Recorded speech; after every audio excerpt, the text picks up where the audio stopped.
Ce matin, nous sommes dans la joie parce que tu nous as donné le souffle de vie. Merci de nous avoir rassemblés dans ta présence en ces lieux, surtout à cette cérémonie de la pose de la pierre angulaire. Nous te prions d'être avec nous pendant le temps de la petite exhortation. Enseigne-nous, montre-nous la bonne voie et déverse sur chacun de nous toutes sortes de bénédictions qui sont nécessaires. Nous te prions ce matin de prendre toi-même sous ton contrôle tout le service, l'exhortation elle-même et la pose de la pierre proprement dite, au nom du Seigneur Jésus-Christ. Amen. Amen. Que le Seigneur vous bénisse. Je vous laisse parler. Comme je l'ai dit, nous sommes ici ce matin pour la pose de la pierre angulaire.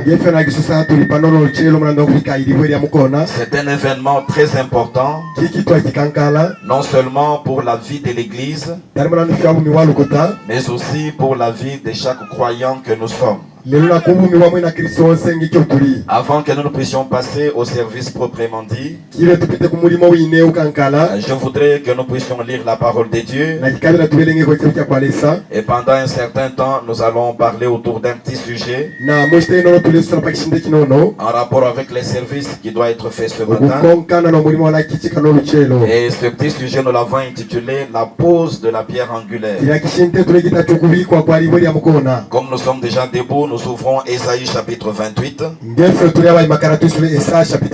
Et nous allons lire le verset 16. Ésaïe chapitre 28. Le verset 16, nous lisons. C'est pourquoi ainsi parle le Seigneur l'Éternel. Voici, j'ai mis pour fondement en Sion une pierre. C'est une pierre éprouvée, une pierre angulaire de prix,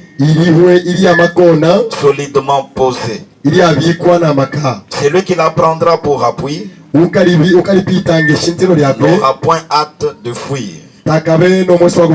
Veuillez vous asseoir. Que le Seigneur ajoute des bénédictions à la lecture de sa parole. Comme je l'ai dit avec le texte que nous venons de lire, nous voulons parler sur la pose de la pierre angulaire. Parce que c'est ça l'événement principal qui nous réunit ici ce matin. Nous allons aussi poser la pierre angulaire ce matin pour la construction de notre nouveau tabernacle en ces lieux.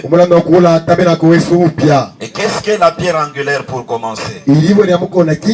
Comme son nom l'indique, pierre angulaire. C'est d'abord une pierre comme toute autre, mais c'est une pierre que l'on place ou qui est à l'angle d'un édifice.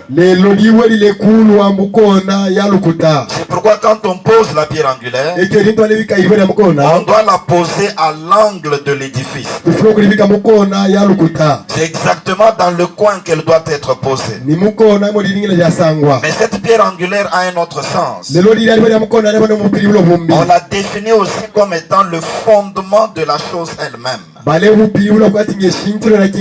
C'est pourquoi quand le Seigneur a parlé dans Ésaïe 28, il dit, j'ai mis pour fondement en Sion une pierre.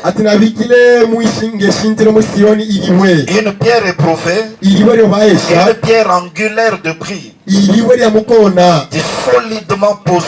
Celui qui la prendra pour appui n'aura point hâte de fuir. Donc la pierre angulaire, c'est une pierre qui est placée à l'angle d'un édifice,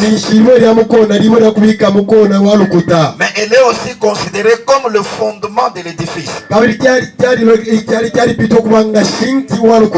reste de l'édifice est attaché à cette pierre-là. Le reste de l'édifice est fondé ou posé sur cette pierre-là. C'est pourquoi la pierre angulaire elle-même, elle doit avoir la forme de L, parce qu'elle est posée à l'angle de l'édifice. Maintenant, la pierre angulaire, comme nous allons la poser ici ce matin, ce n'est pas aujourd'hui qu'elle sera posée pour la première fois. La pose de la pierre angulaire a commencé depuis les origines. Et la première personne qui avait posé la pierre angulaire, c'était le Seigneur notre Dieu lui-même. C'était lorsqu'il fondait cette terre sur laquelle nous habitons. Dans Job chapitre 38, du 4e verset jusqu'au 7e, Dieu était en train d'interroger Job. Alors il lui dit ceci: où étais-tu quand je fondais la terre? Dis-le si tu as de l'intelligence. Qui en a fixé les dimensions? Le sais-tu? Qui a étendu sur elle le cordeau? Sur quoi ces bases sont-elles appuyées? Ou qui en a posé la pierre angulaire? Alors que les étoiles du matin éclataient en chant d'allégresse et que tous les fils de Dieu poussaient des cris de joie. Et si Dieu lui-même nous ramène au fondement de la terre, parce que c'était lui le créateur et c'était lui qui fondait la terre, il montre alors qu'à ce moment-là, il avait posé les bases de la terre. Lui-même le créateur avait posé la pierre angulaire. Et quand il posait la pierre angulaire, lors de la fondation de la terre, il montre que les étoiles du matin éclataient en chant d'allégresse et tous les fils de Dieu poussaient des cris de joie. C'est pourquoi mon frère, ma soeur, la pose de la pierre angulaire, c'est un grand événement. C'est une circonstance d'allégresse et de joie. Quand Dieu lui-même posait la pierre angulaire de la terre, les étoiles du matin qui sont les élus, voyez-vous, ils éclataient en chant d'allégresse. C'est quoi? Pendant que cette pierre sera posée, il y aura des chants d'allégresse. Et tous les fils et les filles de Dieu doivent pousser des cris de joie quand on pose la pierre angulaire. Donc c'était Dieu lui-même qui avait été le premier à poser la pierre angulaire. Et c'était lors de la fondation de cette terre. Et depuis lors, lorsqu'on construit des édifices, on pose toujours la pierre angulaire. C'est par là que l'on doit même commencer. La parole de Dieu parle du temple de Salomon. Lorsque le temple devait être construit, voyez-vous, on devait poser cette pierre angulaire. Mais malheureusement, lorsque les bâtisseurs avaient commencé, ils avaient commencé par jeter cette pierre angulaire. Quand ils ont vu la forme qu'elle avait, ils ont dit non, c'est une pierre qui n'a pas d'importance. Nous aimons ces autres pierres qui ont la bonne forme. Celle-ci a la forme d'un coin. C'est une pierre bizarre. Ils l'ont prise et l'ont jetée dans le brouillard. Ils ont continué la construction du temple sans avoir posé la pierre angulaire. Et pourtant le reste de l'édifice est attaché à la pierre angulaire. Et pourtant la pierre angulaire, c'est elle-même qui est le fondement de l'édifice. Ils ont construit les murs sans poser la pierre angulaire. Quand ils sont arrivés à la fin, ils se sont rendus compte que quelque chose n'allait pas bien. Parce que la chose principale avait été oubliée. C'est comme ça qu'ils sont allés un peu partout dans les broussailles. Ils sont allés rechercher cette pierre. Quand ils l'ont retrouvée, alors on a dit, la pierre qui avait été rejetée par les bâtisseurs, est devenue la principale de l'angle. La pierre angulaire devait être posée. Même en ce temps de la fin, quand William Branham est arrivé, dans l'année 1933, au mois de juin, il devait commencer la construction du Branham Tabernacle. En ce temps-là, au mois de juin, un certain jour, de l'année 1933, lui aussi a fait poser la pierre angulaire pour commencer la construction du tabernacle. Maintenant, nous aussi ce matin, nous allons poser cette pierre angulaire. Non pas comme quelqu'un d'autre peut le faire. Non pas comme on peut le faire pour les édifices politiques. Non pas en suivant la cérémonie de dénomination. Mais nous allons copier le modèle utilisé par William Branham. Comme je l'ai dit, c'était un certain jour au mois de juin de l'année 1933.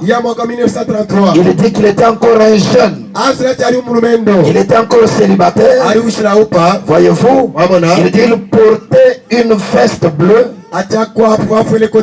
avec un pantalon blanc. Alors il était allé ce jour-là pour poser la pierre angulaire. Nous allons aussi poser la pierre angulaire. Mais il y a trois choses que j'aimerais que nous puissions remarquer. Et ces trois choses sont en rapport avec la pose de la pierre angulaire. La première chose que nous devons considérer, c'est la vision. Le jour où William Branham devait poser la pierre angulaire, vers 7 h du matin, il venait de se réveiller. Et le soleil était en train de se lever. Alors il regardait à travers la fenêtre. Il était en train de penser autour de sa vie. La joie remplissait son cœur. Aujourd'hui même, je vais poser la pierre angulaire. Et un édifice, un tabernacle sera construit en ces lieux. Alors une vision a éclaté devant ses yeux. Il a été transporté jusque quelque part. On lui a montré le tabernacle déjà construit jusqu'à un certain stade. Alors la foi lui dit dans la vision, ceci n'est pas ton tabernacle. Le monde est ta paroisse. Alors tu dois prendre les paroles que Paul avait prononcées à Timothée. Ces paroles sont dans 2 Timothée 4, versets 1 à 5. Prenons d'abord dans Dieu tient sa parole. Prêché le 20 janvier 57. Au point 34, il dit ceci. Et permettez-moi de dire ceci avec respect et selon la Bible. Est-ce que vous le permettez ce matin? Et permettez-moi de dire ceci avec respect et selon la Bible. De tout mon cœur, j'ai essayé de tout mon être de ne jamais être un querelleur. Voyez, il y a des gens qui aiment toujours être des querelleurs. Ils peuvent vivre en paix avec celui-ci. Après un certain moment de querelle, c'est là. Il le quitte, il va s'attacher à cet homme. Après un temps de querelle, il quitte, il va vers l'autre. Ça ne marche pas. Suivons le modèle de William Branham. J'ai essayé de tout mon être de ne jamais être un querelleur. En effet, la vision, le matin où j'ai posé la pierre angulaire disait, reste la parole. C'est l'œuvre d'un évangéliste. Ici, il reprend les paroles de la vision. Ce sont les mêmes paroles dans 2 Timothée 4. Depuis le premier verset jusqu'au 5e. Quand on pose la pierre angulaire, même les pasteurs qui sont là, les prédicateurs qui sont là, les membres de l'église qui sont là, ou n'importe qui est présent, doit revenir d'abord à cette vision. Ce n'est pas pour rien que Dieu a donné cette vision au prophète. Précisément le matin de la pause de la pierre angulaire. Afin que nous puissions passer à ce service, j'aimerais que chacun de nous maîtrise d'abord cette vision. Ces paroles disent ceci. C'est Paul qui s'adressait à Timothée. Et Dieu a repris cela devant William Branham. Et nous devons tous travailler dans la même vision. Ça dit ceci. Je t'en conjure devant Dieu et devant Jésus-Christ, qui doit juger les vivants et les morts, et au nom de son apparition et de son royaume. Écoutons maintenant. Prêche la parole. C'est la même chose que je me dis ce matin. C'est la même chose que j'ai dit au pasteur ce matin, à l'homme de Dieu qui est là, et à chacun de nous tel que nous sommes réunis.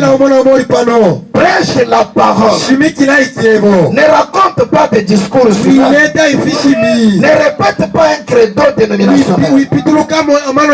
Ne viens pas enseigner aux gens les coutumes de ta vie. Ne dis pas tel a dit ceci. Prêche la parole. La parole de Dieu, c'est le message du temps de la fin. Emmagasiné dans les bandes et dans les brochures. Prêche la parole. Insiste en toute occasion, favorable ou non. Ne prêche pas seulement derrière la chaîne. Pour marcher quelque part, dès que tu vois un pécheur, saisis cette occasion, prêche la parole. Même si quelqu'un s'élève, il dit l'occasion n'est pas favorable. On est ici pour les affaires. Moi j'insiste en toute occasion. Que l'occasion soit favorable ou non, je dois insister.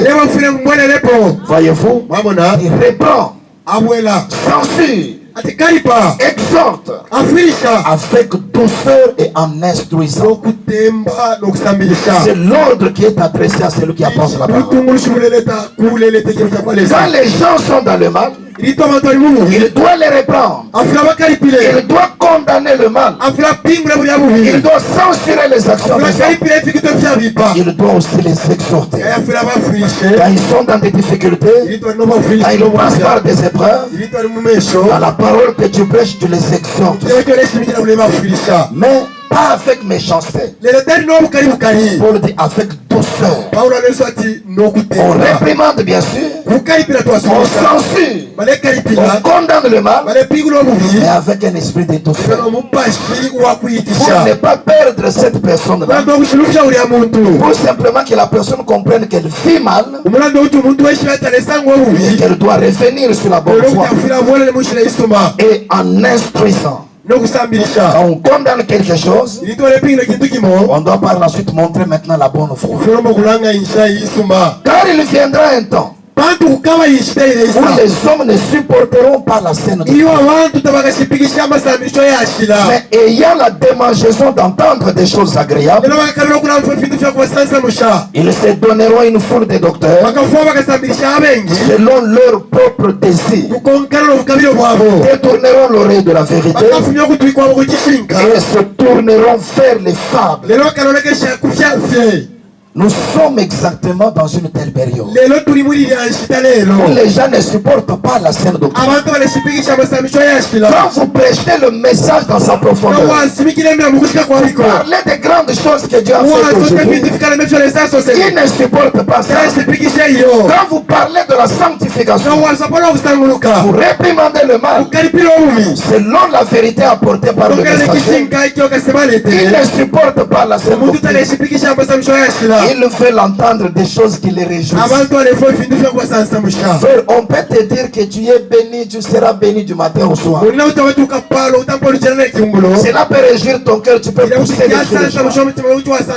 Mais si on te laisse vivre dans le péché et que l'on ne te reprenait pas pour cela, ton péché empêchera la manifestation de la bénédiction. Mais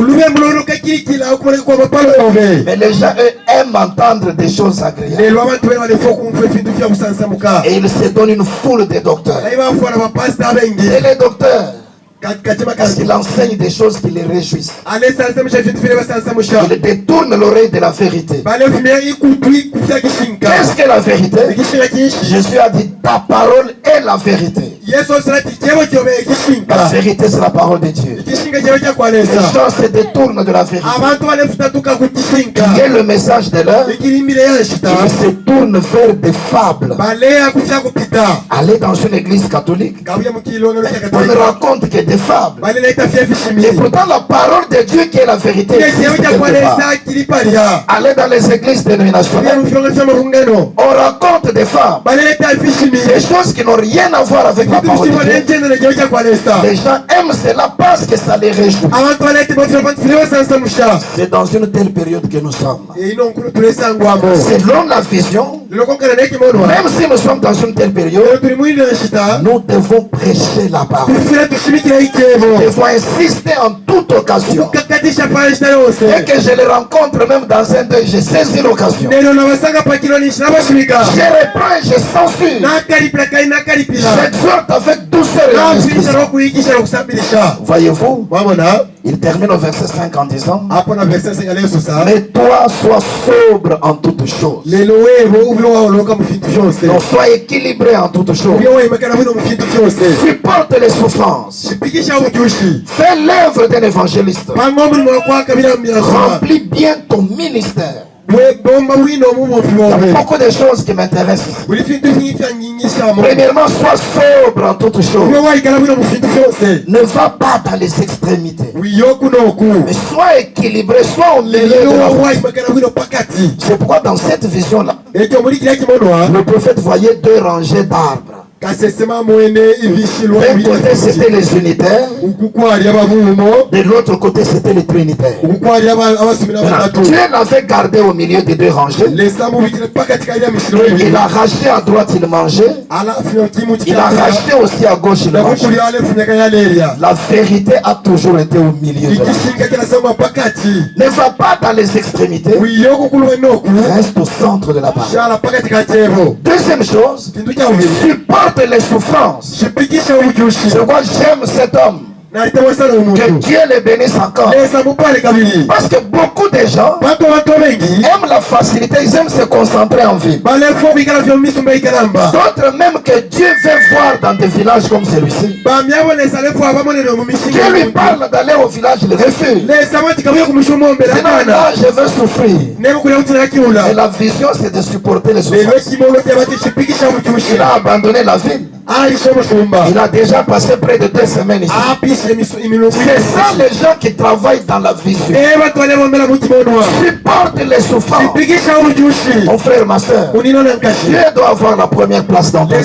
La parole de Dieu doit passer avant toute chose. La volonté suprême du Seigneur doit avoir de l'emprise sur notre vie. Même s'il faut que nous subissions la tentation, la persécution et la souffrance. Si c'est pour la parole de Dieu, acceptons cela. Supporte les souffrances. Il y a des gens qui n'aiment pas supporter la souffrance. Il commence aujourd'hui. Il veut déjà être au sommet le même jour. Ceux qui veulent aller de cette manière finissent par tomber dans l'occultisme et dans des mauvaises choses. Mais la vision, c'est aussi de supporter les souffrances. Fais l'œuvre d'un évangéliste. Aujourd'hui, qu'est-ce que les gens font? Non, frère tel venait, quitte ton air, venez que nous puissions commencer quelque chose d'autre. Fais l'œuvre d'un évangéliste. L'essentiel n'est pas que les gens quittent un tabernacle, faire un autre. Mais l'essentiel est que les gens quittent le monde et qu'ils viennent dans le message. Fais l'œuvre d'un évangéliste et remplis bien ton ministère. Il n'a pas dit remplis bien le ministère. Non, mais remplis bien ton ministère. Quand Dieu t'a appelé, tu sais qu'il y a 5 ministères. Parmi les 5, Dieu t'a donné un ministère. Tu dois d'abord connaître quel genre de ministère. Comment il doit fonctionner selon la parole. Remplis bien ton ministère. C'est la première chose que nous devons considérer. Parce que ces jours-là, avant que le prophète ne pose la pierre, Dieu le ramène d'abord à ce passage. Il donne une vision, il le ramène à ça. Il va poser la pierre angulaire. Et l'œuvre va continuer. Travaille selon cette vision. Si nous sommes des prédicateurs, nous devons travailler selon cette vision. Si nous sommes des croyants, des membres dans l'église, nous devons soutenir les hommes qui travaillent dans cette vision. Et quand nous les voyons travailler selon cette vision, nous devons accepter cela. C'est pourquoi, mon frère, ma soeur, quand tu vois le pasteur venir ici, essayez de réprimander le mal. Quand vous le voyez rester attaché à la parole, quand vous le voyez faisant l'œuvre d'un évangéliste, c'est ça l'accomplissement de son devoir. Alors soutenez-le dans ce moment, parce que la vision s'impose. En ce matin de la pose de la pierre angulaire, je voulais que premièrement nous revenions à cette vision. La deuxième chose, c'est que dans la pierre angulaire, chacun doit mettre son souvenir. Lisons les prophètes. Dans l'imitation du christianisme. 20 janvier 57. Point 11 et 12, il dit ceci. Paragraphe 11 et 12, allez sur ces filles. Mais en quittant la maison, j'ai parlé à frère Cox en chemin. Il n'est pas au courant de ça, tel qu'il est assis là. En chemin, je disais, Seigneur, comme c'est vrai, et comme ça a été difficile d'essayer d'apporter le véritable évangile aux gens, en tirant sur les deux côtés, tout en essayant de se tenir au milieu du chemin. Et nous avons lutté pour ça depuis l'heure où nous avons posé la pierre angulaire. Quand vous posez la pierre angulaire, commencez maintenant à veiller sur cette vision pour la Point 12, il dit ceci. Et ce matin-là, j'ai regardé dehors, vers le soleil levant à l'est. J'ai loué Dieu parce que c'était le moment où le tabernacle, où la pierre angulaire allait être posée. Et je devais poser la pierre angulaire. Nous avons les photos de ça. C'est pourquoi on doit prendre des photos à garder comme souvenir. Et j'avais même envoyé au pasteur la photo de William Branham en train de poser la pierre angulaire. Et je devais poser la pierre angulaire. Nous avons les photos de ça et tout. Et chacun devait mettre un petit souvenir dans la pierre angulaire. Et même les catholiques passaient par là et laissaient tomber ce qu'ils avaient, leur petit chapelet et tout dans la pierre angulaire. Chacun devait mettre un petit souvenir dans la pierre angulaire. C'est pourquoi vous allez voir là-bas, juste à côté de l'endroit où la pierre doit être.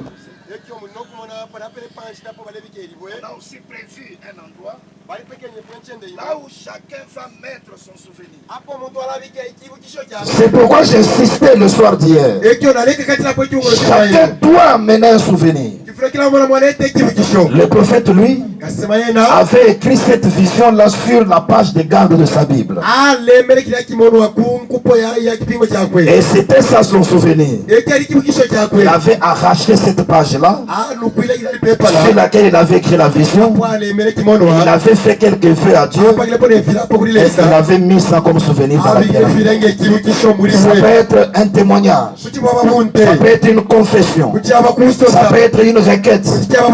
Quelque chose comme souvenir. Avec des vœux que vous faites à Dieu, vous mettez cela dans la pierre angulaire. Et c'est quelque chose que vous ne devez pas oublier. Seigneur, si tu fais ceci et cela pour moi, moi aussi je m'engage à faire ceci et cela pour toi. Tu mets le souvenir dans la pierre angulaire. Dans le sermon de l'adoption, le 22 mai 60. Point 239, il dit ceci. Paragraphe 239, allez sur ça dit. J'avais seulement 20 ans et quelques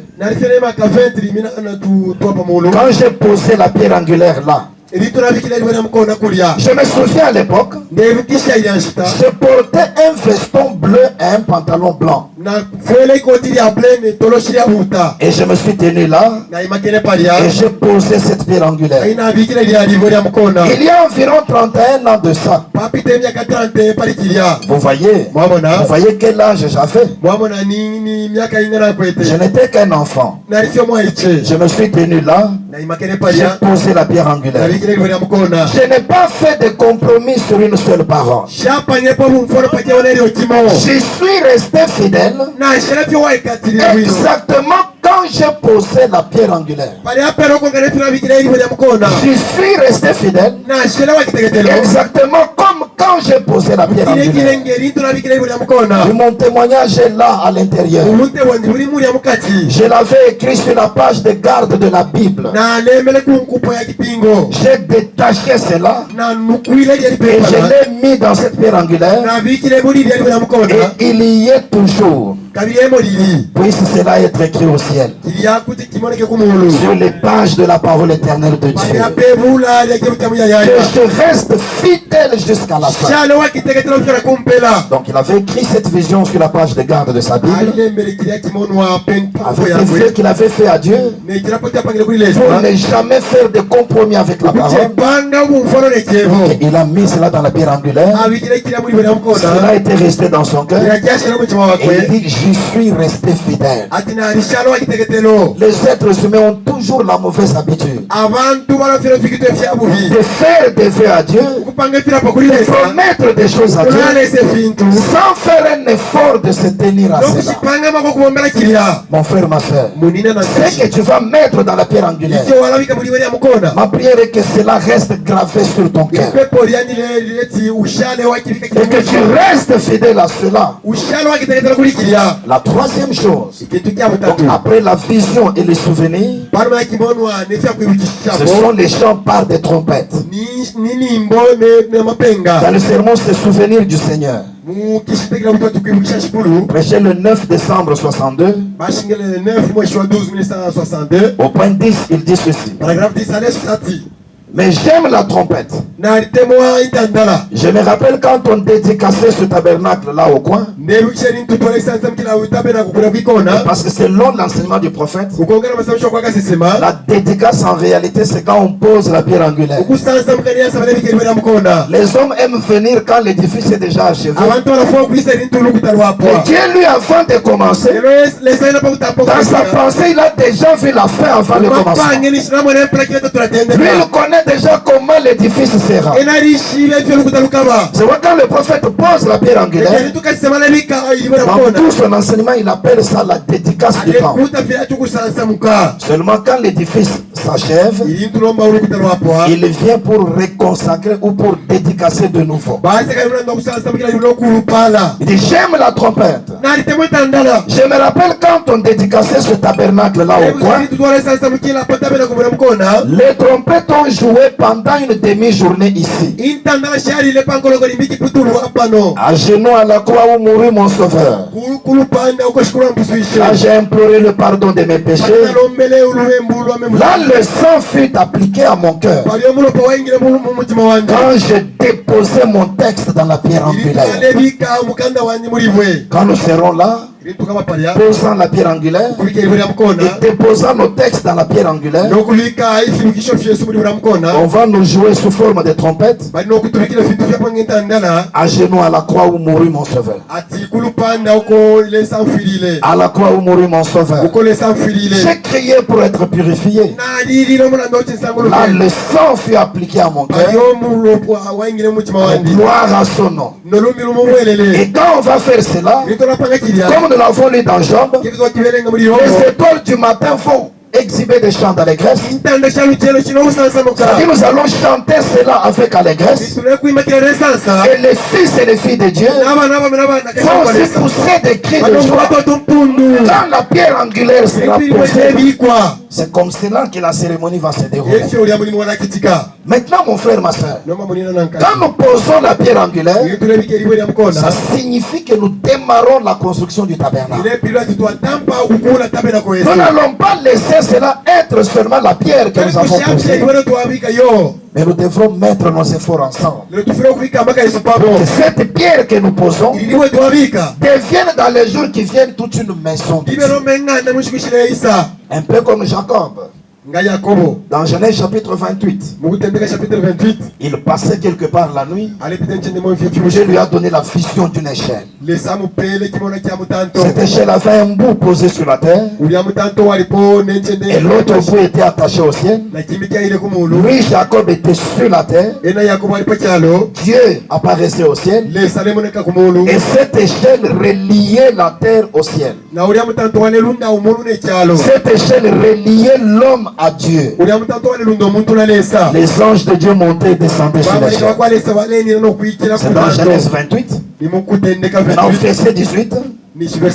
Et Jacob s'éleva de bon matin. Il prit la pierre dont il avait fait son chevet. Il la dressa pour monument. Et il versa de l'huile sur son sommet. Il donna à ce lieu le nom de Bethel. Mais la ville s'appelait auparavant Luz.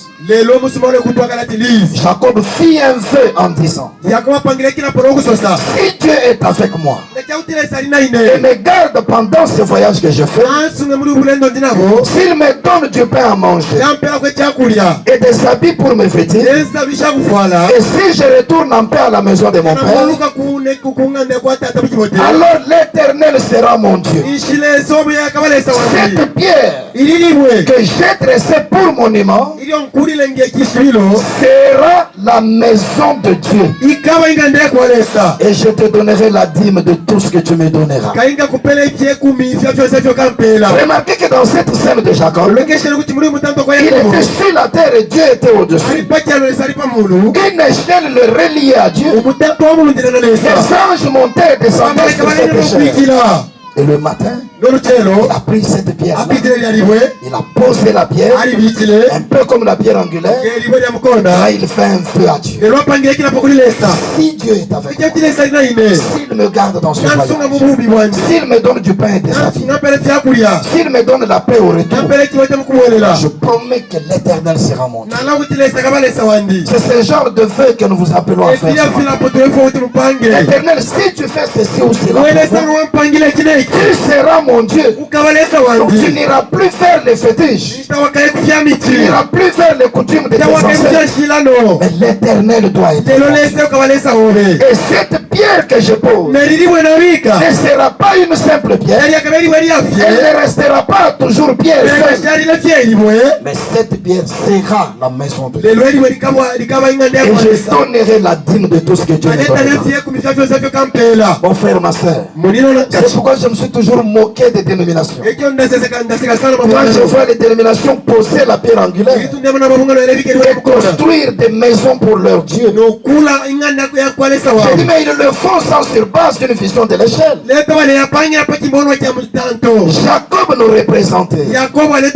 Jacob était menteur depuis sa naissance. L'être humain aussi vient au monde en proférant des mensonges. Mais Dieu lui avait donné la vision de l'échelle. Sur base de la vision de l'échelle, il a posé la pierre angulaire et il a dit que cette pierre sera la maison de Dieu. Voyez-vous que nous avons aussi reçu la vision de l'échelle? Oui, messieurs. Parce que le jour où Nathanaël est venu devant Jésus, quand Nathanaël a vu le discernement des pensées, il a dit, tu es le Fils de Dieu. Jésus lui dit, mais tu n'as pas encore vu grand chose. Tu seras étonné d'ailleurs, parce que tu verras les anges monter et descendre sur le Fils de l'homme. Jésus, en tant que Fils de l'homme, était donc l'image exacte de l'échelle que Jacob a vue. Jésus était le pont qui reliait l'homme à Dieu. Et c'était le Fils de l'homme. Les anges montaient et descendaient sur lui.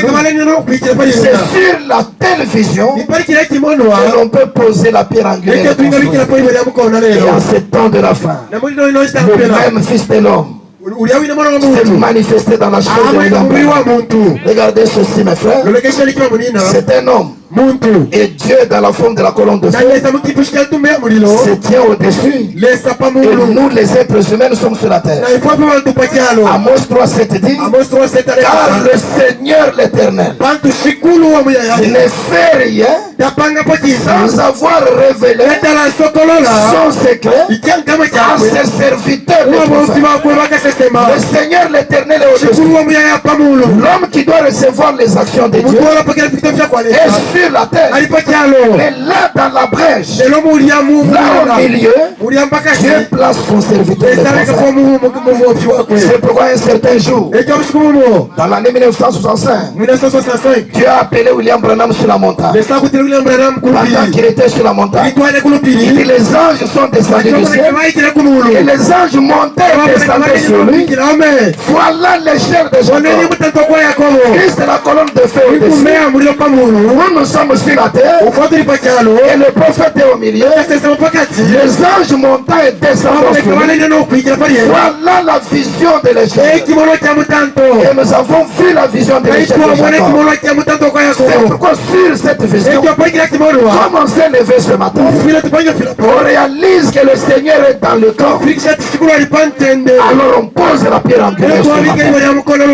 Et nous ne la laisserons pas pierre. Elle doit être la maison de Dieu. C'est pourquoi j'exhorte encore chaque croyant à apporter sa contribution pour que la pierre que nous posons aujourd'hui, dans les jours qui viennent, que ça devienne la maison de Dieu. Et Jacob termine en disant, et je te donnerai la dîme de tout ce que tu me donnes. Quand nous avons la maison de Dieu, nous devons y apporter toutes nos dîmes. C'est ce que nous allons faire ce matin. Posons la pierre angulaire en pensant à la vision, en y mettant nos souvenirs, avec des chants d'allégresse par des trompettes, en poussant des cris de joie, mais en prenant l'engagement dans nos cœurs, sur base de la vision de l'échelle, que cette pierre que nous posons aujourd'hui, nous devons faire qu'elle devienne toute la maison. Nous devons commencer et finir. C'est ça la pierre angulaire dans le domaine naturel. Mais c'est aussi quelque chose qui symbolise une chose dans le spirituel. La pierre angulaire que nous posons, c'est le type de Jésus-Christ. Parce que la Bible enseigne que Jésus est la pierre qui avait été rejetée par les bâtisseurs. Et c'est cette pierre qui est devenue la principale de l'homme. Le temple que nous construisons avec les briques, c'est le type du corps du Seigneur Jésus-Christ. Le véritable temple, c'est le corps mystique que Dieu lui-même construit. C'est la véritable église de Dieu. Et pour son église, Dieu aussi pose le fondement. Dieu aussi pose la pierre. Il a dit à Simon-Pierre, toi tu es Pierre, mais sur ce roc, je bâtirai mon église. L'église du Seigneur, le corps mystique du Seigneur, qui est la véritable maison de Dieu, a aussi une pierre angulaire. Cette pierre-là n'était pas l'homme Pierre. Ce n'était même pas Jésus en tant qu'un être physique, mais il était question de la révélation de qui est Jésus. C'est ça la pierre principale sur laquelle l'église doit être bâtie. Jésus en tant que pierre angulaire, il prend deux formes. Première forme, c'est la révélation de qui est Jésus. Et c'est une révélation de Jésus dans chaque âge. C'est-à-dire la parole de Dieu dans chaque âge. C'est ça la pierre sur laquelle l'église doit être bâtie. C'est pourquoi quand nous posons la pierre littérale, nous devons aussi comprendre qu'en tant qu'église, en tant que corps du Seigneur, nous devons être basés sur la parole de Dieu, la révélation de qui est Jésus aujourd'hui. C'est pourquoi le prophète dit, si vous voulez avoir une église, commencez avec la parole de Dieu. Si vous voulez avoir une vie de Dieu, commencez avec la parole de Dieu. Acceptez la parole de Dieu dans sa plénitude.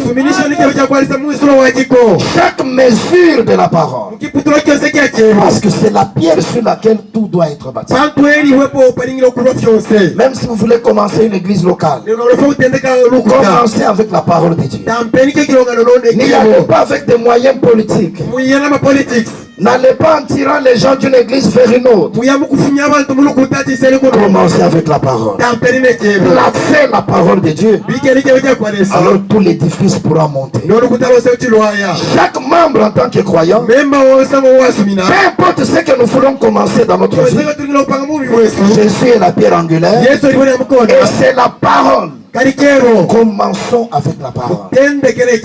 Mon frère, ma soeur, tous ceux qui commencent sans la parole de Dieu est voué à l'échec. Ils ont construit les temples jusqu'à la fin, mais comme la pierre principale avait été jetée, ils devaient revenir et recommencer par là. Chacun de nous doit regarder dans sa vie.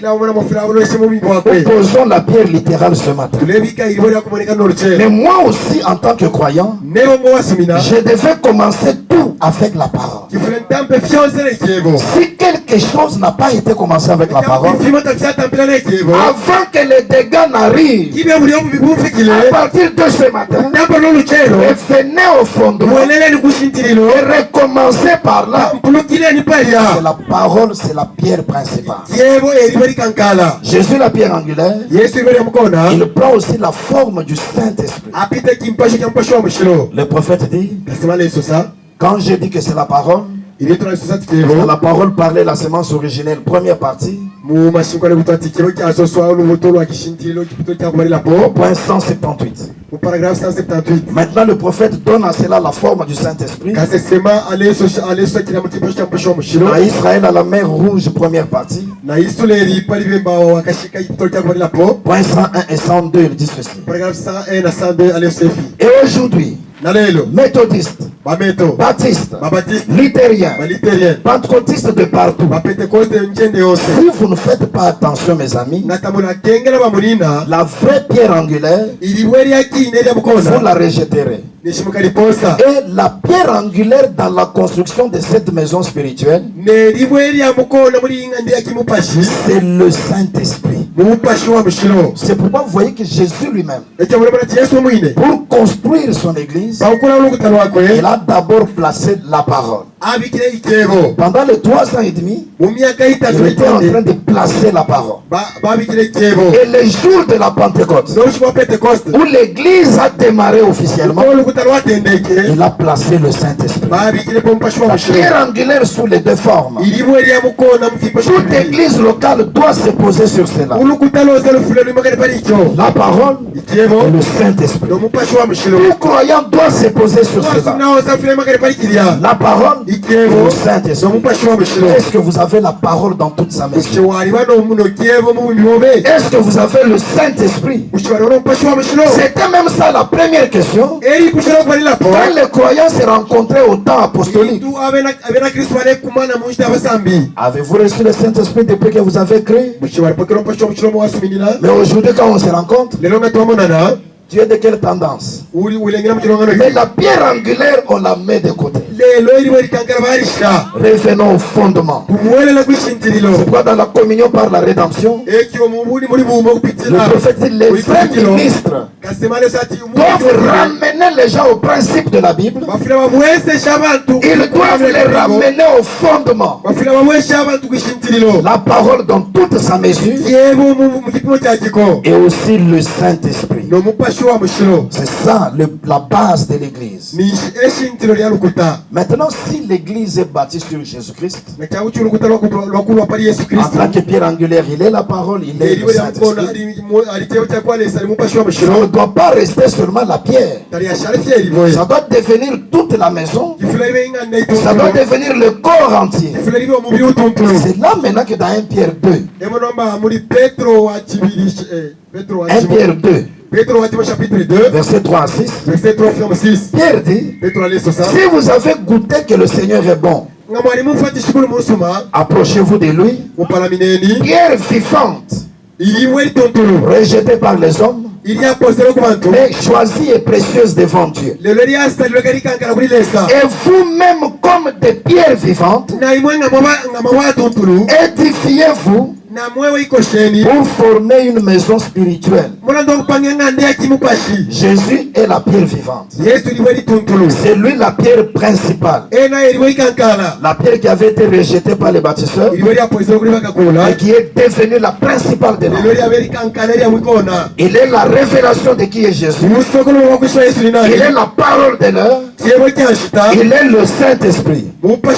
Ça la pierre angulaire. Nous aussi nous sommes des pierres vivantes. Il faut nous édifier, c'est-à-dire nous attacher les uns aux autres pour que ça devienne toute une maison. Chacun de nous devient aussi une pierre ce matin. Lui est la pierre angulaire. Nous sommes des pierres qui doivent être attachées à la pierre angulaire et qui doivent être édifiées, liées les unes aux autres pour que la chose devienne toute la maison spirituelle. Maintenant, qu'est-ce qui va nous aider à nous édifier les uns les autres?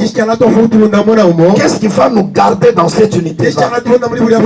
Jésus-Christ est le même hier, aujourd'hui, éternellement. 18 janvier 61. Point 11, le prophète dit ceci. Je pense que c'est pareil. Dieu a taillé son peuple partout. Il montre comment le temple de Salomon était construit. On avait taillé les pierres de partout. Et lorsqu'on les avait amenées, on les imbriquait seulement les unes dans les autres. Et tout s'ajustait. Maintenant il dit Dieu a son peuple tout taillé. L'un a un genre de nature, l'autre un autre. Mais ils sont tous chrétiens. Les pierres bien ajustées, rattachées ensemble à la pierre principale, Jésus-Christ. Oh, voilà l'essentiel. Beaucoup rejettent cette pierre précieuse et angulaire à laquelle nous sommes tous rattachés, cimentés ensemble par l'amour de Dieu. C'est fait. L'amour de Dieu. Quand nous posons la pierre principale, elle doit devenir toute la maison. D'autres pierres ou briques doivent être placées pour que ça devienne la maison. Jésus est la pierre angulaire. Nous sommes ces autres pierres ou ces autres briques. Nous devons être cimentés ensemble. tufule turi kwekya pamoja. Ce qui va nous garder unis à la pierre principale. Kukinga tusunga bumo kuri bali kankala. Et dans l'unité les uns avec les autres. Muri bumo kuri uyu noyu. C'est l'amour de Dieu. Yite mwiko kya C'est kwalesa. pour chacun de nous Ekyo kila mwana wo. de chercher l'amour de Dieu dans son Akira cœur. fo ekite mwiko kya kwalesa mu chima wako. Quand le prophète a parlé de l'amour de Dieu, Ili tukasema neso bakite mwiko kya il kwalesa. dit arrêtez tout ce que vous faites. Ati imika ni fyo sema ne pa. Et même si l'avion est dans les airs, Oui. même si l'avion est dans les airs, Ndekeri mu miulu.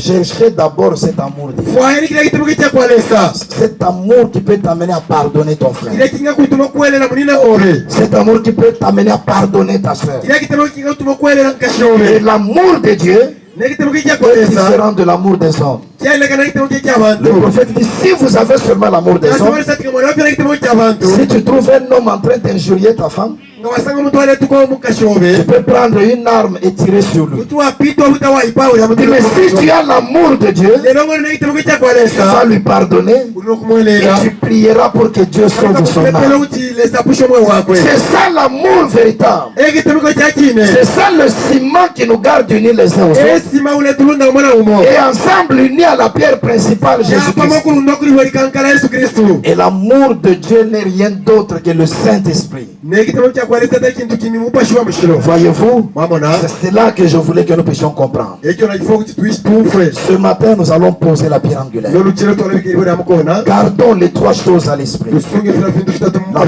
vision que Dieu avait donnée à William Branham. Ikimono wa kyo lesa pere William Et nous Branham. devons tous travailler dans cette vision-là. Filo tumome muri kya kimono wa. Deuxième chose, ce sont les souvenirs que nous allons placer dans la Ya pierre. wili filo kya kuimisha tole bika mulibwe. Avec des vœux que nous avons fait à Dieu. Ne fila po fitola pa nguri Et lesa. quand nous plaçons cela dans la pierre, Ne tule bika fila mulibwe. nous faisons tout dans notre vie pour vivre selon cela. Tule panga filo se filo tusango filia. Les trompettes vont jouer. Intandara Nous shirelia. allons chanter avec allégresse. Ule imanesa sa. Nous allons pousser des cris de joie. Pa mgoto mpondo. Parce que c'est un grand moment. Pantu ni ishte isuma. Et quand nous le faisons dans le naturel, Ni tule fipanga muri mu mubili. pensons à Jésus-Christ qui est la vraie pierre. Tontonge ne kuri Yesu Kristo li Il est la parole de l'heure. Ena kiyewe kya Il shita. est le Saint-Esprit. Kari mupa shwa mushiro. Nous devons lui donner aussi la première place dans Filo notre vie. kupele kifilo kya kwa po mu mibwesu. La parole doit prendre la première place. Kiyewe kifilo kitangile po. Le Saint-Esprit doit prendre la première Po shwa place. mushiro filo tangile. Mais quand on pose la pierre, Ni tule bikeri comme bwe. Jacob, Yakobo. il faut qu'elle devienne la maison de Dieu. Kifilo ibenga ndia kwa lesa.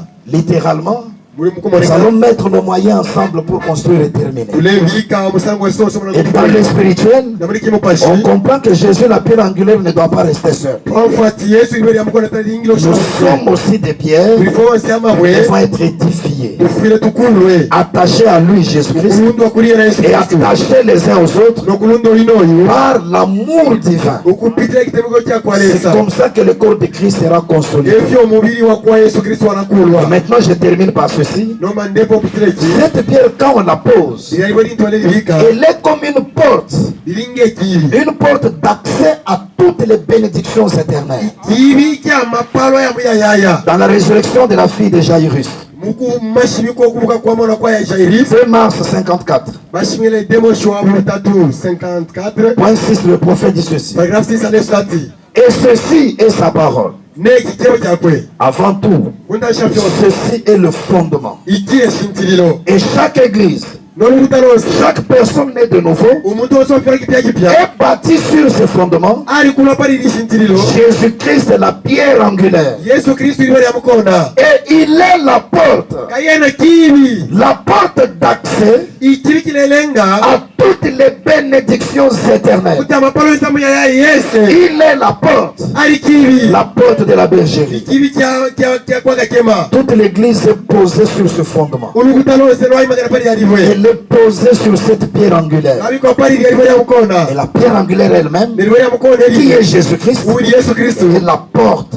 Kibi. d'accès Ikiama à toutes les bénédictions éternelles. mapalo esamu ya yaya. C'est pourquoi tout celui qui est en Christ, Ekyo onsori muli Yesu tout Kristo. celui qui est dans la maison spirituelle, Onsori mungande ya kimupashi. il a accès à toutes les bénédictions éternelles. Nesa mukuma palo ya yaya. Même au niveau de l'église locale, Comme nous posons cette pierre ce matin, la prière ce matin, et que la pose de la pierre angulaire aujourd'hui, que ce soit comme une porte d'accès à toutes les bénédictions éternelles.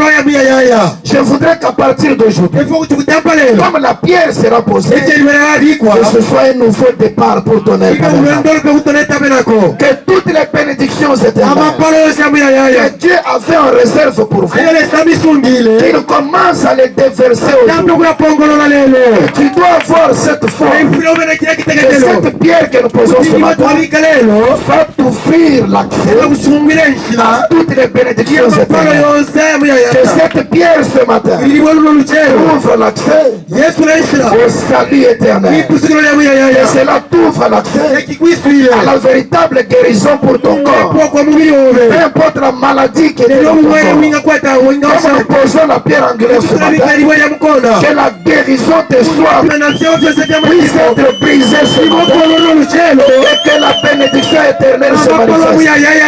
Que le ministère qui s'exerce ici puisse prospérer sur tous les plans.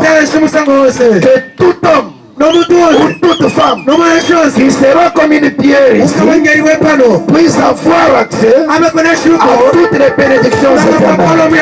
Quand on apportera les péchés ici, qu'il rencontre le salut. Quand on apportera les maladies ici, qu'il trouve leur guérison. Quand on apportera les enchaînés ici et les possédés des démons, qu'ils trouvent leur délivrance en Seigneur. Que toutes les bénédictions éternelles soient déversées ce matin, et que le Seigneur bénisse chacun de nous. Nous allons nous lever, on va nous donner un petit cantique, et dans quelques instants nous allons parler au Seigneur, afin que le Seigneur nous dispose à aller prendre part à ce service de la pose de la pierre angulaire, et que ce soit réellement une porte qui nous ouvre à toutes les bénédictions éternelles. Nous pouvons chanter quelques instants et parler au Seigneur. Gloire, gloire, alléluia.